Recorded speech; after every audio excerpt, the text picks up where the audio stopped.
नमस्कार। मैं डॉक्टर प्रवीण कुमार आपके बीच में हाजिर हूं इस ग्रुप डिस्कशन के लिए।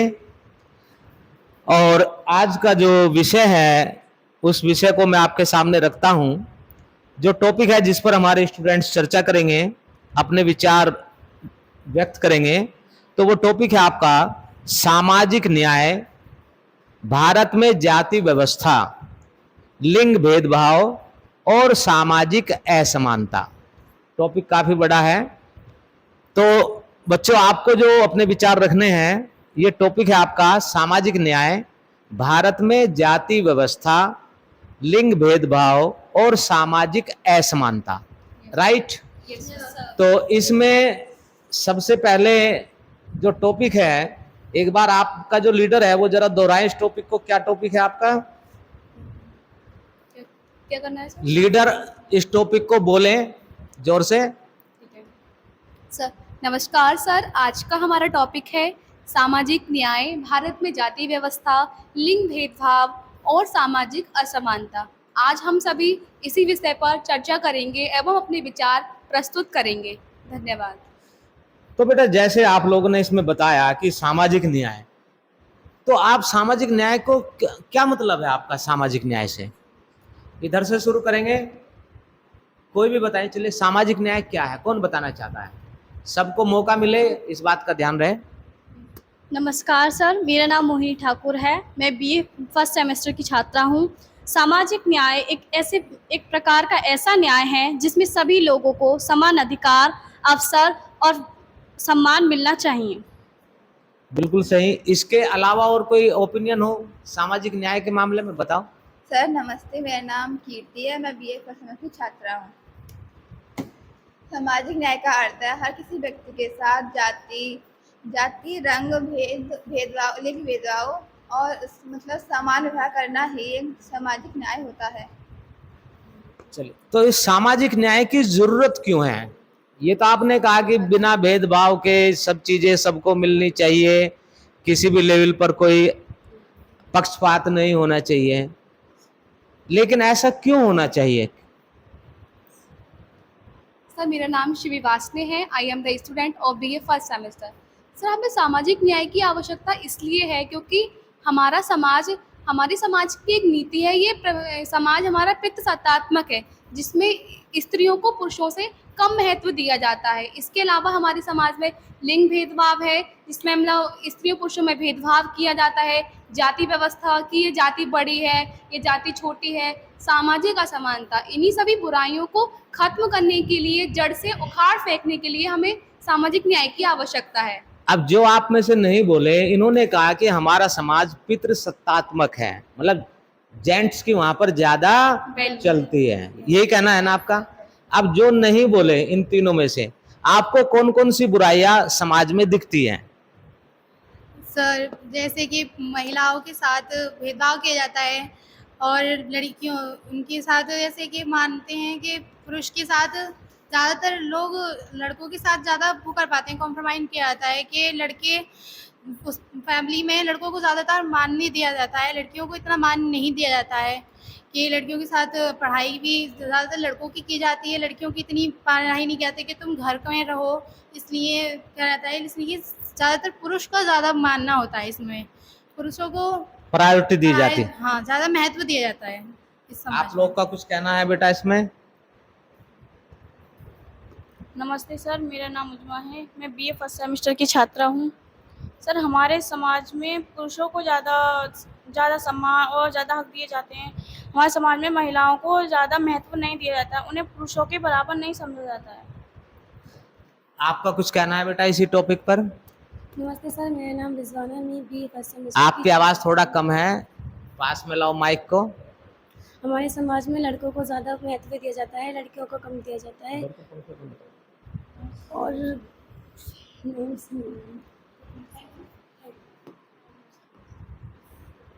अब ये है कि भाई महिलाओं को या लड़कियों को समाज में वो महत्व प्राप्त नहीं है जो कि लड़कों को है या जेंट्स को है। ठीक है, यही तो कहा आप लोगों ने। ऐसा क्यों हो रहा है? अब आप दोनों में से बताओ, या कोई भी बताना चाहे, ऐसा क्यों आपको क्यों फील होता है? किस कारण से हो रहा होगा ऐसा? सर हमारे समाज में महिलाओं को घर पर काम करने के लिए कहा जाता है कि आप गृहिणी हो, घर पर काम करो, उन्हें वेतन भी नहीं दिया जाता है और पुरुषों को सार्वजनिक क्षेत्रों में काम करने का मौका दिया जाता है। ये भी एक कारण है कि मतलब महिलाओं के साथ भेदभाव होता है। धन्यवाद। और क्या कारण है, महिलाओं को उतना महत्व क्यों नहीं मिल रहा सोसाइटी में? सब प्राचीन काल से हमारे देश में एक परंपरा चली आ रही है कि गृहिणी मतलब लड़कियां जो होंगी वो घर का कार्य करेंगी और पुरुष जो होंगे वो बाहरी कामकाज संभालेंगे। इसलिए महिलाओं को कमजोर समझ के बाहर का काम नहीं करने दिया जाता और पुरुष ये सब करते हैं, इसलिए पुरुषों को महत्व ज्यादा दिया जाता है अपेक्षाकृत महिलाओं को। तो आपका ये मानना है कि हम सबके साथ भेदभाव हो रहा है, जो हम देख रहे हैं किसी न किसी रूप में, कम या ज्यादा। तो इस भेदभाव को खात्मा करने के लिए क्या होना चाहिए? ये जो भेदभाव है अब खत्म कैसे हो, इसका उपाय भी तो सुझाना पड़ेगा ना। आपको क्या लगता है?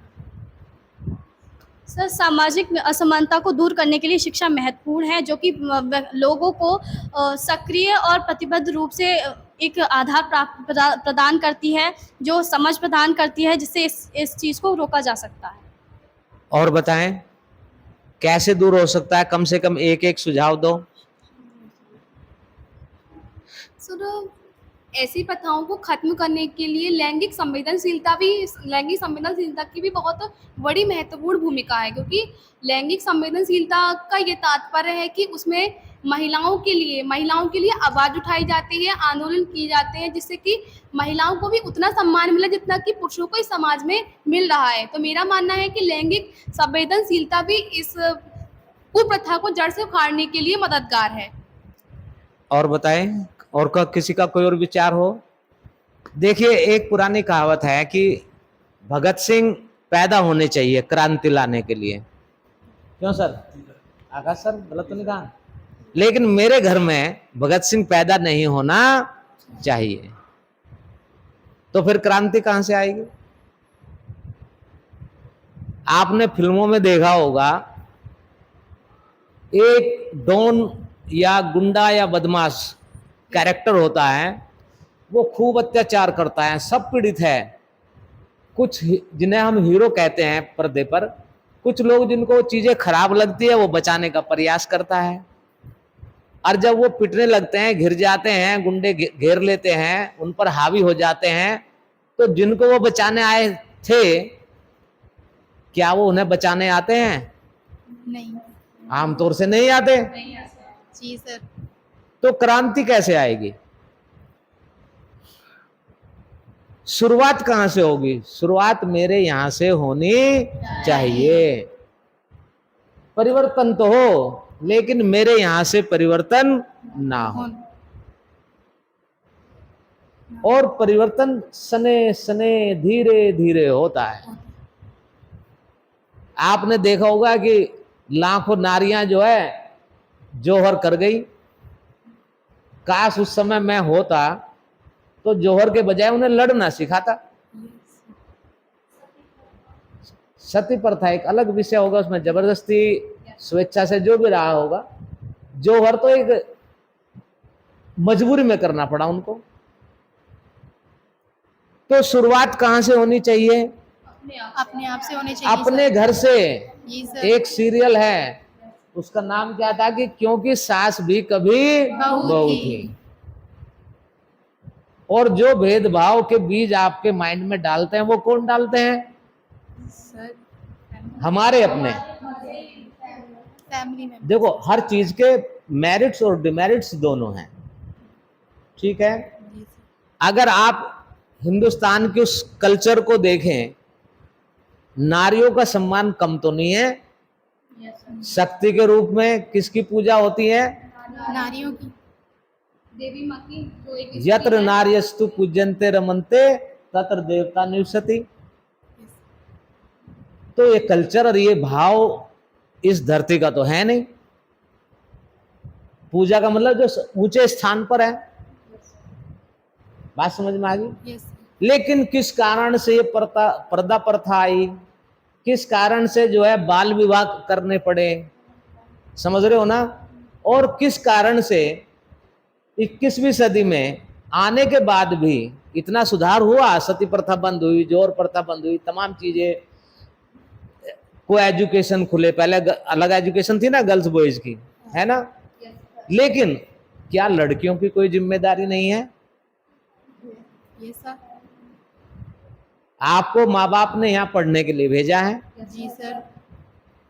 आप पर विश्वास करके ही तो भेजा है। ये सर। अगर उन्हें लगेगा कि हमारे विश्वास को तोड़ा जा रहा है या कमी हो रही है तो निश्चित रूप से वो लगाम लगाएंगे। जी सर। तो बात यह है कि पहले लड़कियों को, महिलाओं को भी अपने घर के, क्योंकि बाहर का व्यक्ति कोई प्रतिबंध नहीं लगाता, प्रतिबंध कौन लगाएगा? घर का व्यक्ति। और घर के व्यक्तियों को, आपको गार्जियंस को, आपको विश्वास दिलाना पड़ेगा कि हम सक्षम हैं, हम ये काम कर सकते हैं, आप टेंशन नहीं ले। और उनके जो विश्वास आप दिला रहे हैं उस पर आपको खरा उतरना पड़ेगा। तो शुरुआत किसको करनी है? जो पीड़ित है। संघर्ष कौन करेगा? जो पीड़ित है। अब मैं पीड़ित नहीं हूं, मुझे भूख नहीं लग रही, मैं खाना क्यों मांगूंगा? जी सर। जिसे भूख लग रही वही तो मांगेगा खाना, वही व्यवस्था करेगा। जिसकी इनकम नहीं हो रही है वो दौड़ भाग करेगा कमाई के लिए। तो एक तो ये हुआ कि ये सब चीजें हैं, आप भी महसूस करते, हम भी महसूस करते, लेकिन इसके पीछे के कारण क्या है? लोहा सोने का काम नहीं कर सकता, सोना लोहे का काम नहीं कर सकता। एक पुरानी कहावत और है कि जिसका काम, बात समझ में आ गई? जी सर। ठीक है, स्त्री पुरुष एक दूसरे के विकल्प नहीं हो सकते, ये सर। लेकिन एक दूसरे के पूरक है। Yes sir. जितना सम्मान जेंट्स का है, जितना अधिकार जेंट्स का है, उतना ही अधिकार जो है फीमेल्स का भी है, लड़कियों का भी है, महिलाओं का भी है। लेकिन ये गाड़ी दोनों तरफ से चलनी चाहिए। क्लियर है? Yes sir. तो लिंग भेदभाव, असमानता, इसके ऊपर अगर आपको कुछ कहना हो तो बताओ, उसके बाद मैं समापन करूंगा।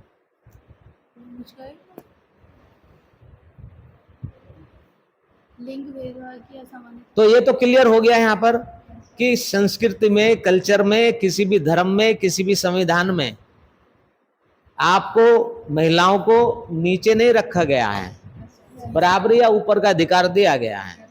ठीक है, लेकिन ना कोई संगठन के उद्देश्य से खराब होते, ना किसी धर्म के उद्देश्य से खराब होते। अगर आप उनका लिखित पढ़ लो तो खराब किसी का नहीं मिलेगा आपको। लेकिन जो गाड़ी चला रहे हैं, गाड़ी बढ़िया आती है टाटा कंपनी से निकल करके, अब चलाने वाला एक्सीडेंट कर देता है, कहीं साइड मार देता है, गड़बड़ किसकी है? चलाने वालों के ऊपर। प्लांट से गाड़ी निकल करके आगे कार, टैक्सी जो भी आपकी हैं, अगर चलाने वाला ढंग से नहीं चलाएगा, सही से नहीं चलाएगा, एज पर डायरेक्शंस नहीं चलाएगा, जो ऑब्जेक्ट्स दिए है उसके अनुसार नहीं चलाएगा। किसी भी राजनीतिक पार्टी को ले लो आप, और तो छोड़ दे, आतंकवादियों के संगठन को ले लो, उद्देश्य उनके भी अच्छे मिलेंगे पढ़ोगे तो। बात समझ में आ गई? Yes sir. धर्म संस्कृति में किसी भी महिलाओं को नीचे नहीं रखा गया है। पहली बात, कम से कम बराबरी तो है। हाँ, प्रिकॉशंस पॉइंट ऑफ व्यू से थोड़ा सा कुछ चीजें बताई गई हैं, विकल्प नहीं, पूरक है एक दूसरे के, दोनों के बिना गाड़ी चल नहीं सकती। लेकिन गाड़ी चलाने वालों को सोचना पड़ेगा। ये पुरानी कुछ चीजें मैंने आपको बताई। हाँ बेटा, आप कुछ कह रहे हैं?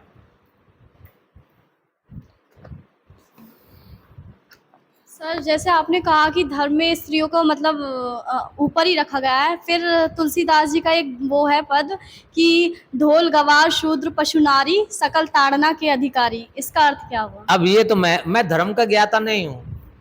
पहली बात तो मैं आपको बताऊं, मैं धर्म का ज्ञाता नहीं हूं, ठीक है, ना ही मैं किसी धर्म की कोई यहाँ पर बात कर रहा हूं।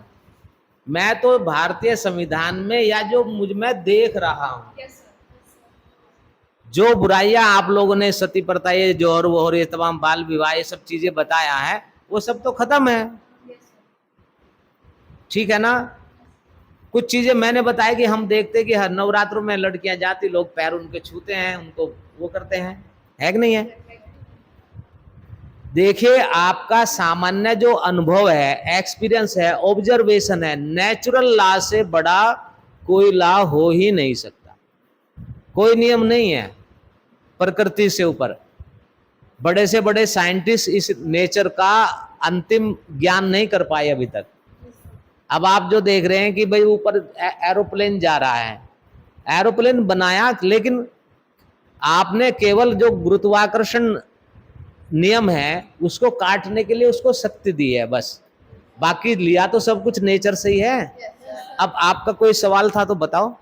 सर, जैसे प्राचीन काल से महिलाओं का स्थान पूजनीय है और महिलाओं को समान अधिकार भी दिया जाता है, लेकिन आजकल भी नारियां सुरक्षित महसूस क्यों नहीं कर पा रही हैं? असुरक्षित क्यों महसूस कर रही हैं?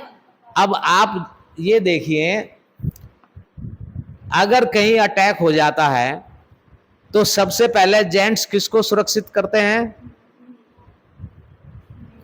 महिलाओं को करते हैं ना। जब उनकी जान चली जाती है तब भैया कुछ भी हो। बात समझ में आ गई? ये सब चीजें जो हमें प्रतिबंध लगते हैं, जो हमें एडवाइस लगती हैं कि ये सही नहीं है, जो पेरेंट्स समझाते हैं वो केवल भले के लिए ही समझाते हैं। उन्हें पता है कि आपका माइंड उतना मैच्योर नहीं है। बात समझ गए हो? क्लियर है? दूसरा ये है कि आप के उस पर आ रहा हूं मैं, असुरक्षित क्यों है। दूसरा यह है कि हम घर में बच्चों को वो चीजें नहीं बताते उतनी जितनी कि हम लड़कियों को बताते हैं। बताना दोनों को ही पड़ेगा। आप केवल लड़की को समझाते रहे, लड़के को ना समझाए। बात समझ में आ गई? पनिशमेंट दोनों के लिए बराबर होना चाहिए। और दूसरा यह है कि भैया आप गाड़ी कितनी बढ़िया चला रहे हो, लेकिन आपको पता होना चाहिए डकैत डाकू पहले भी थे, आज भी हैं और कल भी रहेंगे। ठीक है? या बैड एलिमेंट्स कल भी थे, आज भी है, हर युग में रहे हैं, है कि नहीं है? यहां पर आपको मान लीजिए अमृत है तो जहर भी है। समुद्र मंथन हुआ था, अमृत भी निकला था और जहर भी निकला था। अब आपको उन जहर को समझना है कि किन से मुझे दूर रखना है, बैड एलिमेंट से मुझे कैसे दूर रखना है, रहना है। बात समझ में आ गई? अगर बच्चा जो है, मान लीजिए मेरा कहना है कि अगर मेरे बेटी मान लीजिए कहीं बाहर पढ़ रही है या डेली बाहर पढ़ने जाती है, शाम को आती है, ठीक है, तो भैया अब उसको खुद ही अपनी सेफ्टी सिक्योरिटी करनी है। हमने उन्हें समझा के भेजा कि बेटा ऐसी इन चीजों का ध्यान रखिए, आप एकांत सड़क पे, रोड पे इस तरीके से नहीं चलना। और विश्वासघात ऐसी तो चीजें बताते हैं पेरेंट्स। ये तो आप कह रहे हो ना, ऐसी चीज पे तो आ रहे हो ना कि लड़कियों को तो सारे प्रतिबंध है, सारी बातें, सारा ज्ञान, और लड़कों को कुछ नहीं है, उनको फुल फ्रीडम है। बताना लड़कों को भी चाहिए, और मैं तो बताता हूं कम से कम। अब दूसरा फिर क्या है कि एकांत रोड पे कभी नहीं चलना चाहिए, पब्लिक रोड पे चलना चाहिए, पब्लिक सेफ्टी पे, पब्लिक ट्रांसपोर्ट में आपको सफर करना चाहिए। विश्वासघात आपने सुना होगा। विश्वासघात माने विश्वास जिस पे करोगे वही विश्वास तोड़ता है। समझ रहे हो ना? अविश्वासघात सुना कभी कहीं? अविश्वास सुना है। विश्वासघात को अविश्वास कहते हैं। पहले विश्वास दिलाना, फिर तोड़ देना, यस सर। धोखा देना। इसलिए उतना ही विश्वास करे जितना जरूरी है। बात समझ में आ गए? अंधविश्वास करोगे तो जरूर कहीं ना कहीं धोखा मिलेगा। और कुछ नियम है नेचर के, माइट इज राइट था और रहेगा। जिसकी लाठी उसकी भैंस पहले भी था, आज भी है और कल भी रहेगा। जब कुछ नहीं था तो भी शक्तिशालियों की जय जयकार होती थी। अंग्रेजों के जमाने में भी जय जयकार होती थी, गुलामी के समय में, और आजाद में भी होती है, और किसी भी कंट्री में चले जाओ। ठीक है ना? बात सिर्फ यह है कि आपको मजबूत बनना है। प्रिकॉशंस तो आपको रखनी है, और ये लड़कों को भी रखनी है। सर, मुझे ये वाली बात बोलनी है कि हमेशा पेरेंट्स मतलब गर्ल्स को समझाते हैं कि बेटा अकेले जमना, अकेले रास्ते पे मत निकलो, यहाँ पे नहीं जाओ, वहाँ पे नहीं जाओ, ये जाओगे तो ऐसा अगर हो कोई जाएगा। घटना दुर्घटना हो जाए तो किसको झेलना पड़ेगा? लड़का आत्महत्या करता हुआ देखा आपने कहीं? नहीं सर, यही तो प्रॉब्लम है हमारे समाज में। नहीं, आप ये बताएं कि लड़कियां आत्महत्या क्यों करती हैं? फिर कोई घटना दुर्घटना हो जाए, यस सर। आप यहाँ है, लड़कियां पढ़ने आती हैं, जाती हैं, कहीं निकलती हैं आपके गांव मोहल्ले गली में, यस सर। न जाने कितने एलिमेंट की निगाह होती है, यस सर। आपको नहीं पता होगा। Yes sir. आपको नहीं पता होगा बिल्कुल, ये तो हम अपने बच्चों को बताते हैं। Yes sir. आप तो आ रहे जा रहे, आपको कुछ नहीं पता, मौका लगता ही अपना। ब्लैकमेल कौन होता है? कभी आदमी ब्लैकमेल होता सुना आसानी से? नहीं। तो फिर ना मुझे कहना ये है कि जैसे कि हम गर्ल्स को समझाते हैं कि यहाँ नहीं जाओ, तो बॉयज को भी समझाना चाहिए कि मतलब उन्हें तो सरकार का ये भी दायित्व है कि मतलब बॉयज के लिए भी एक अभियान ऐसा चलाया जाए जिसमें उन लोगों के प्रति भी जागरूकता फैलाई जाए कि कोई भी बुरा काम नहीं करे, मतलब वो। ये सरकारी स्तर पर जागरूकता से काम नहीं चलेगा, ठीक है? Yes sir. ये आपको अपने स्तर से ही जागरूक होना पड़ेगा, अपने घर से ही होना पड़ेगा। हाँ। पेरेंट्स को ही, लड़कों को भी समझाना पड़ेगा। पड़ेगा, यही मैं और कहना पड़ेगा चाहती नहीं, हूँ अगर बस। नहीं शुरू करोगे, आप अपने भाइयों को नहीं समझाओगे, अपने उसको नहीं समझाओगे, तो निश्चित रूप से सरकार के भरोसे कुछ नहीं होगा। सरकार तो एक सिस्टम, एक शांति व्यवस्था का मेन है उसका तो। आप सुरक्षित रहे, इंटरनल सिक्योरिटी बनी रहे, उसके बाद बाकी चीजें हैं। बाकी सर। सामाजिक क्रांति तो समाज के ही जागरूक होने से आएगी। Yes sir. सामाजिक क्रांति सरकार के स्तर पर या कोर्ट के स्तर पर नहीं हो सकती है। बहुत सारी चीजें चल रही है, लेकिन कहाँ है बताओ?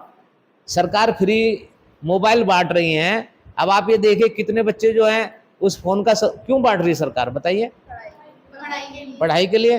और बच्चे क्या कर रहे हैं? मिसयूज कर रहे हैं, उसका दुरुपयोग कर रहे हैं। तो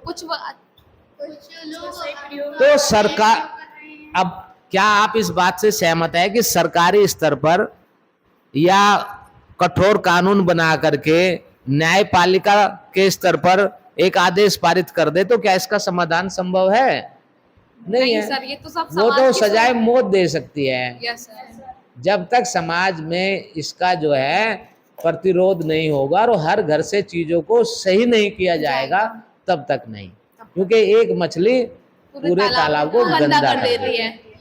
बात समझ में आ गई? Yes sir. अब दूसरी बात हो रहा है, ये रिसर्च बेस्ड स्टडी का कंक्लूजन मैं आपको बता रहा हूं। Yes sir. कोई पॉजिटिव माइंड से अगर किसी को कोऑपरेट भी करना चाहे तो जेंट्स को दिक्कत होती। बात समझ में आ गई? ये रिसर्च बेस्ड है और महिला उद्यमिता से संबंधित है। कोई महिला बिजनेस करना चाह रही, उसको कंसल्टेंसी दो या कोई व्यक्ति सपोर्ट करे, वो व्यक्ति के लिए जीना मुश्किल हो जाता है। समझ गए हो? ये दोनों स्तर से ही चलना चाहिए। दूसरा ये है कि ब्लड रिलेशन है और बाहर का रिलेशन बाहर का रिलेशन। बात समझ गए हो? Yes sir. इसलिए मैं कहता हूं कि जो आपके भाई है वही भाई है। मुंह बोला भैया, स्पष्ट सी बात है। बात समझ में आ गई? Yes sir. और इस बात को मैं ये नहीं कह रहा हूं, बहुत दिनों के बाद फिर जाकर लफड़े होते हैं, तब जाकर के पता चलता है। सीधा स्पष्ट रखिए, काम है तो काम से काम, टू द पॉइंट, काम से काम, टू द पॉइंट, काम से काम अपना रखिए। और हर व्यक्ति को शंका की दृष्टि से रखिए। Yes sir. हर व्यक्ति को शंका की दृष्टि से महिलाओं को रखना पड़ेगा अपनी सेफ्टी सिक्योरिटी के साथ। पेरेंट्स केवल समझाई देंगे, लेकिन डिसीजन आपको फील्ड में लेना है। मैं ये नहीं कह रहा हूं कि आप इस बात को मानो। हर व्यक्ति में सर्वगुण संपन्न नहीं होता। Yes sir. ना महिलाएं को सर्वगुण संपन्न है और ना ही जेंट्स में भी कुछ कमजोरी है, महिलाओं में भी कुछ कमजोरी है। महिलाओं की जो कुछ कमजोरी है वो उनके जीवन को बर्बाद कर सकती है। बात समझ गए हो ना? Yes sir. इसलिए आपको ये सब चीजें बताई जाती है। और जिसको लगता है कि नहीं इससे मेरे पर कोई फर्क नहीं पड़ता, वो अपना जिंदगी जी रहे हैं। Yes sir. बहरहाल ये है, पेरेंट्स का काम है बच्चों की परवरिश करना और वो सब चीजें उनको देना। जब तक कि वो मैच्योर नहीं हो जाते तब तक वो सब चीजें बताना। जैसे बाज जो है ना, बाज ईगल अपने बच्चों को कभी भी सॉफ्ट चीजों पर नहीं सोने देता, बैठने देता, रुकने देता। कांटों की उस पे घोंसले, कांटों को उस पे करता है। समझ गए हो? कठिन और जिन लोगों ने जो चीजें कहते ना, एक सलाह, परवरिश, इसे पेरेंटिंग भी कहते हैं। क्या कहते हैं? पेरेंटिंग। एक लड़का स्कूल जाता, बहुत ही छोटी सी स्टोरी है। स्कूल जाता, सामान चोरी कर लेता, फिर मोहल्ले में चोरी करने लगा। माँ ने कभी उसको डांटा नहीं, ठीक है। पापा ने डांटा तो पापा से उसकी सेफ्टी करी, पक्ष लिया। धीरे धीरे बहुत बड़ा चोर बन गया। वो जेल चला गया एक दिन। अब उसको तो उम्मीद नहीं थी कि मैं जेल चला जाऊंगा, कि माँ है। तो उसने जेल में जो है उसको कोई सजा, उसने कहा भाई आपकी आखिरी इच्छा क्या है? बोले मुझे अपनी माँ से मिलना है। किससे मिलना है? माँ से मिलना है। तो उनकी माँ को बुलाया, कोई बड़ी बात नहीं थी। माँ से कहा कि माँ मुझे ना आपसे कान में कुछ कहना है। वो तो जेल के अंदर था, वहीं से उसकी मुलाकात हो रही थी। माँ ने जैसे कान लगाया, उसने कान काट लिया। स्टोरी है, सच है या नहीं है मुझे नहीं पता, लेकिन हमने पढ़ी है। कान क्यों काटा? बोले माँ अगर आप मुझे पहले समझाती ना तो आज मेरी ये दशा नहीं होती। बात समझ में आ गई? किसी चीज को अन्यथा मत लो। पेरेंटिंग का है कि वो सब चीजें उससे साफ बता देना, बच्चों को परिचित करा देना जो आपके लिए मुसीबत बन सकता है कि नहीं है? गलत या तुम अगर इसके विपरीत कोई राय हो तो बताओ। नहीं सर। पेरेंटिंग में ये आता है कि जो चीजें आपको प्रॉब्लम क्रिएट कर सकती है उनके प्रति सचेत करना। कंपेल नहीं कर सकता कोई किसी बच्चे को, ठीक है। इसके अलावा और कुछ कहना हो तो आप बताएं। कोई दिक्कत यहां तक? तो कंक्लूजन के रूप में ये पेरेंटिंग का एक हिस्सा है, ठीक है। एक एज के बाद जब आप मैच्योर हो जाते हैं, मैच्योर का मतलब आप डिग्री कॉलेज में आ गए, इंटर कॉलेज वाली तो पढ़ाई आपको नहीं दिख रही होगी यहाँ कि आएंगे प्रेयर ग्राउंड में जो है आपकी अटेंडेंस होगी वहीं पर, ऐसा तो कुछ नहीं होता है। नहीं सर। यहाँ तो आप क्लास में जाए ना जाए, जिधर जाए उधर जाए, कोई पूछेगा नहीं आपको, क्योंकि ये मान लिया गया है कि आप मैच्योर हो चुके हैं। आप जो है अपना अच्छा भला बुरा सब जानते हैं, कहाँ किसके साथ बैठना, किसके साथ नहीं बैठना, किसको कितना समय देना, कब क्या पढ़ना है। आई समझ में? अब आपको कोई ज्यादा टोकने वाला नहीं है। अब आपके अपने ऊपर है कि आप उसको, जो स्वतंत्रता आपको इस समय मिली है, आप उसका सदुपयोग करें या दुरुपयोग करें। पेरेंटिंग का एक पार्ट आपका खत्म हो जाता है, ठीक है।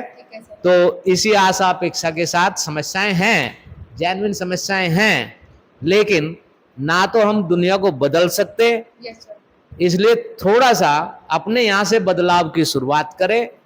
जो खतरे आपको लग रहे हैं सब एक एक दो को अपने घर को सही करे, घर के जेंट्स को सही करे, तो निश्चित रूप से पूरी दुनिया बदलेगी। और दुनिया को हम बदल नहीं सकते तो थोड़ा सा हम खुद ही एडजस्ट करें। क्लियर है? तो इसी आशा और अपेक्षा के साथ आप लोग अच्छा करेंगे। मैं विदा लेता हूं और सभी दर्शकों को, आपने हमारे इस वीडियो को देखा, धन्यवाद अदा करता हूं। और दोनों लीडर से कहूंगा कि वो भी थैंक्स बोले।